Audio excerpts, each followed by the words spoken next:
دنیا کی بہت بڑی بربادیوں میں اور جرائم میں، گناہوں میں ایک بڑا کینسر جس میں ہر بندہ اس وقت تقریباً مبتلا ہے۔ کسی نوجوانوں کی مجلس میں بیٹھ جائیں، ان کا موضوع بحث کیا ہوتا ہے؟ اوے آؤ فلانے گھر والی کڑی ویکھی۔ بزرگوں میں بیٹھ جائیں، اوے فلانے دی تھی۔ یقین کریں ہمارا موضوع ہی یہ ہے کہ ہم سردیوں میں اتنے مثالیں لگا کے مچھلی کی ڈش نہیں کھاتے جتنے مزے سے ہم یہ لوگوں کی عزتوں کے اوپر زبانیں پھیرتے ہیں اور چاٹتے ہیں۔ جانی والی کو علم بھی نہیں ہوگا، شاید وہ جانتی بھی نہ ہو، مگر میں نے اپنا سوء ظن، بدظنی، بدگمانی، کچھ حقیقت ہے بھی، کوئی شک نہیں ہے کہ ہمارے وہ پہلے والے حالات نہیں رہے ہیں، کیونکہ جب سے ہم شرک میں بڑھے ہیں اللہ نے ہم سے وہ عزت والی نعمتیں تقریباً مانتا ہوں، لیکن مجھے تھوڑا سا حکم یہ بھی تھا کہ کچھ پردہ داری بھی۔ ان اللہ ستیر یحب الستر، اللہ پردہ دار ہے، پردے رکھتا ہے، اور پردے رکھنے اس کو اچھے لگتے ہیں۔ اور جس نے دنیا میں کسی کا پردہ رکھا، کل قیامت کے دن اللہ اس کے عیبوں پہ پردہ ڈال دے گا۔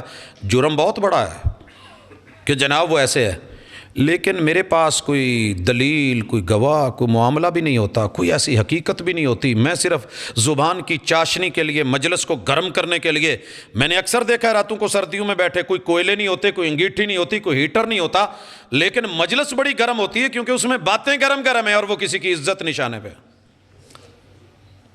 اور رشتہ دار اس میں بہت تیز ہو گئے ہیں، سگے چچے بھتیجیوں پر، ماموں بھانجیوں پر، رشتے کے بڑے اپنے چھوٹوں پر، چھوٹے بڑوں پر، اولاد ماں پر، ماں پر۔ یعنی کہ ہمارے پاس اس وقت اتنی لمبی گٹھڑیاں ہیں بہتانوں کی، یہاں اٹھاتے ہیں جہاں مرضی، چپکایا چسپایا جان چھڑائی۔ اللہ کہتے ہیں کہ برباد ہو جاتی ہے یہ قوم، امن اور امان ختم ہو جاتا ہے، غیرتیں ختم ہو جاتی ہیں، لحاظ ختم ہو جاتے ہیں۔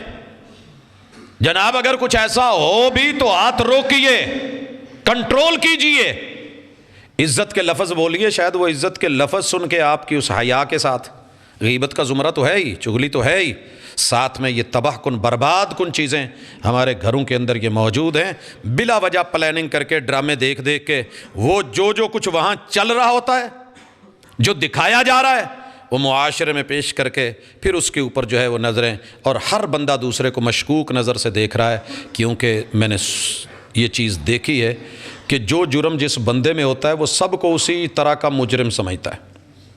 ایک بندہ نقل مار کے پاس ہوا ہے نا، وہ ہر ایک بندے کی ڈگری پہ شک کرے گا، نہیں انہیں نقل ماری ہونی ہے، اس نے ایسے کیا ہونا ہے، تو نہیں۔ بڑے سارے لوگ، میرے محبوب کے گھر پہ بھی یہ انگلی اٹھی تھی، اور میں آج ہی پڑھ رہا تھا، محبوب علیہ السلام نے سیدہ بریرہ سے پوچھا، بریرہ تو ساتھ رہتی ہے عائشہ کے، کیسا؟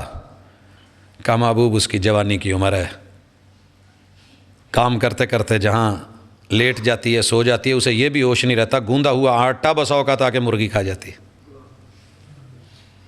اس پہ الزام آ رہا ہے۔ آسمان سے رب نے جواب کسی وجہ سے دیے تھے، پاک دامن عورتوں کا اور کوئی ہو یا نہ ہو، اللہ تو ہے۔